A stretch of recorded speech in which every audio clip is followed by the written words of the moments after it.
اب اگر یہ توبہ کر لیں اور نماز پڑھنے اور زکات دینے لگیں تو دین میں تمہارے بھائی ہیں، اور سمجھنے والے لوگوں کے لیے ہم اپنی آیتیں کھول کھول کر بیان کرتے ہیں۔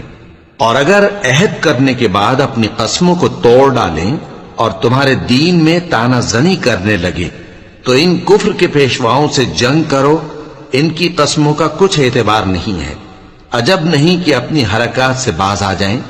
بھلا تم ایسے لوگوں سے کیوں نہ لڑو جنہوں نے اپنی قسموں کو توڑ ڈالا اور پیغمبر کو وطن سے نکالنے کا ارادہ کر لیا، اور انہوں نے تم سے عہد شکنی کی ابتدا کی۔ کیا تم ایسے لوگوں سے ڈرتے ہو؟ سو ڈرنے کے لائق تو اللہ ہے اگر تم ایمان والے ہو۔ ان سے خوب لڑو، اللہ ان کو تمہارے ہاتھوں سے عذاب میں ڈالے گا اور انہیں رسوا کرے گا، اور تم کو ان پر غلبہ دے گا، اور مومن لوگوں کے سینوں کو شفا بخشے گا، اور ان کے دلوں سے غصہ دور کرے گا، اور اللہ جس پر چاہے گا توجہ فرمائے گا، اور اللہ سب کچھ جانتا ہے، حکمت والا ہے۔ کیا تم لوگ یہ خیال کرتے ہو کہ بے آزمائش چھوڑ دیے جاؤ گے؟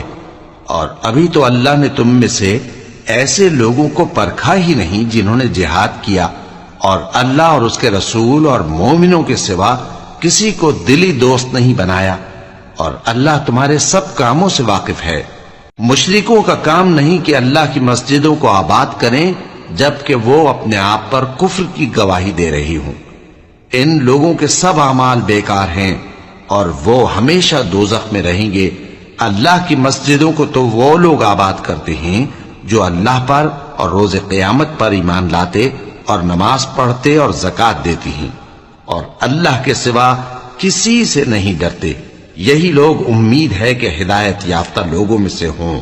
کیا تم نے حاجیوں کو پانی پلانا اور مسجد حرام یعنی خانہ کعبہ کو آباد کرنا اس شخص کے اعمال جیسا خیال کیا ہے جو اللہ اور روز آخر پر ایمان رکھتا ہے اور اللہ کی راہ میں جہاد کرتا ہے؟